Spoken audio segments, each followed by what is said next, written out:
A Day in My Life as a Pinay here in Malaysia at asawa ng isang dialysis patient here in Malaysia. Salam guys! Good morning! Ngayong araw is dialysis day na naman ni Habi, kaya umaga pa nga lang ay nakagayak na nga kami ni Habi para pumunta ng ospital. At bago pa man nga kami dumiretso ng ospital ay dumaan na nga muna kami dito para makabili ng pang-breakfast namin sa dialysis center. 7:30 to 11:30 pala yung dialysis session ni Habi. Kaya minimake sure nga namin na 7 AM pa lang ay nasa unit na nga kami. Nang sa gayon ay nakakatulong pa nga ako sa pagsiset up ng dialyzer at paghahanda ng mga kailangan. At ilang minuto pa ay nakarating na nga kami dito sa ospital. Medyo tirik na nga yung araw pero mag-aalas 7 pa nga lang yan ng umaga. Luckily pagkarating nga namin dito ay may bakante pang parking lot dito sa may harapan ng unit. Kaya naman agad na nga nakapag-parking ng sasakyan si Habi. Bit-bit ko na nga rin itong una na pinapatungan ng braso ni Habi kapag nakasalang. Palagi ko kasing nakakalimutan kaya pabalik-balik ako sa labas. Kaya naman inaakap-akap ko na para siguradong nadala ko. Dala na nga rin ni Habi itong lalagyan ng mga baon namin at agad na nga rin kaming pumasok dito sa loob ng unit. Then nagtimbang na rin kaagad si Habi para malaman kung gaano nga kabigat yung nadagdag sa kanyang dry weight. At nang matapos ko na ngang iset itong dialyzer at naihanda ko na itong mga kailangan, ay nilinisan na nga rin kaagad ni Habi itong fistula niya para nga ready na ngang maihuk. At konting sandali pa nga lang yan dyan ay dumating na nga yung nurse na maghuhook kay Habi. At habang nakasalang na nga si Habi dyan, ay napabili na naman nga ako nitong masarap na lumpia doon sa isang pasyente nga dito na nagtitinda. Sobrang bilis lang nga rin nitong maubos kasi yung iba ay maramihan kong bumili. Mga nasa 20 minutes na ngang nakasalang ay nagyaya na nga si Habi na kumain na nga raw kami. Nagdoa na nga rin muna kami dyan bago pa kumain. At ayan nga, sarap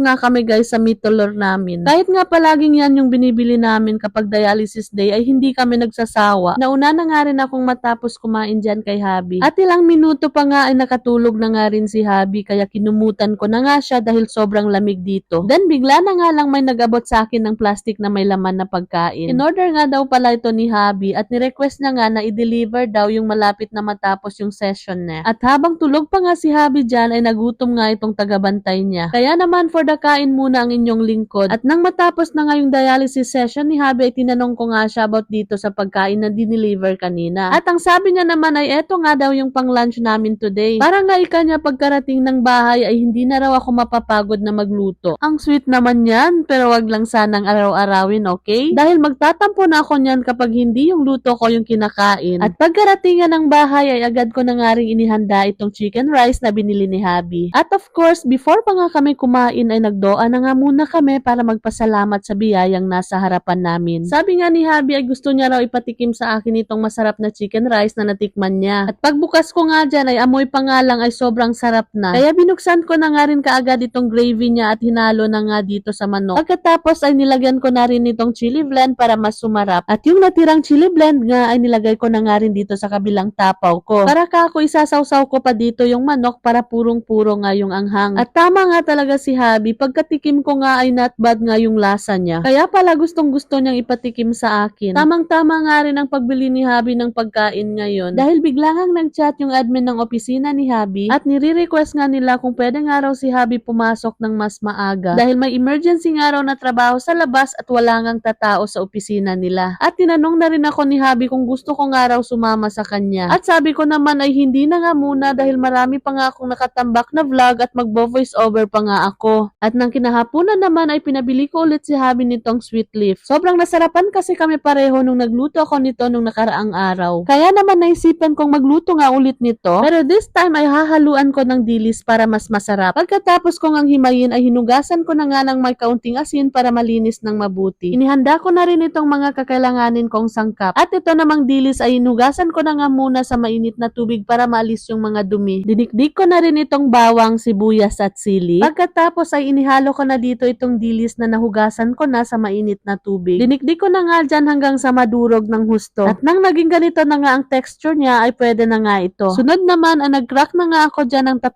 pirasong itlog. Pagkatapos ay binudburan ng white pepper powder, nilagyan ng kaunting asin at pampalasa. Pagkatapos ay binate. At nang mainit na nga yung mantika sa kawali ay ginisagisa ko na muna yung mga dinikdik kong mga sangkap. At pagkalabas ng aroma ay sinunod ko naman itong binate kong itlog. Pagkatapos ay hinalo-halo ko nga ng mabilisan para nga maging ganito yung texture ng itlog. Then sinunod ko nang ilagay itong nahugasan ko ng gulay. Pagkatapos ay konting halo-halo lang muna. Then nilagyan ko na rin ng kaunting tubig para naman may kaunting sabaw. Sobrang bilis lang naman din nitong maluto. Nilagyan ko na rin ng kaunting oyster sauce, asin at pampalasa. Pagkatapos ay minekos-mekos nga lang saglit para pumantay yung lasa. Ayan, at ilang saglit pa nga ay luto na nga rin ang ating ulam. Pagkatapos ko ngang magluto dyan ay agad na nga rin akong naghain at nang makakain na nga kami ng maaga ni Habi. Tinikman ko nga ito kanina habang nagluluto ako kaya masasabi ko mas masarap nga ito ngayon kaysa doon sa niluto ko nung nakaraang araw. Tinawag ko na nga rin agad si Habi dyan para makakain na kami. At of course, before pa nga kami kumain ay nagdoa na nga muna kami para magpasalamat sa biyayang nasa harapan namin. At hindi nga ako nagkakamali guys kasi sabi nga rin ni Habi ay mas masarap nga ito ngayon kaysa doon sa niluto ko nung nakaraang araw. At yun ngang dilis na hinalo ko ang lalong nagpasarap sa niluto ko. At dahil nga sobra na naman kaming nasarapan ni Habi sa ulam namin ay naparami na naman nga kami ng kain. Tsak na taob na naman ang kaldero nito. Subukan nyo yung ganitong luto guys at hindi talaga kayo magsisisi sa lasa. For sure mapaparami din kayo ng kain katulad namin. Kaya naman sa mga hindi pa kumakain dyan, kain tayo guys. And that's all for today. Thank you for watching. See you on my next vlog.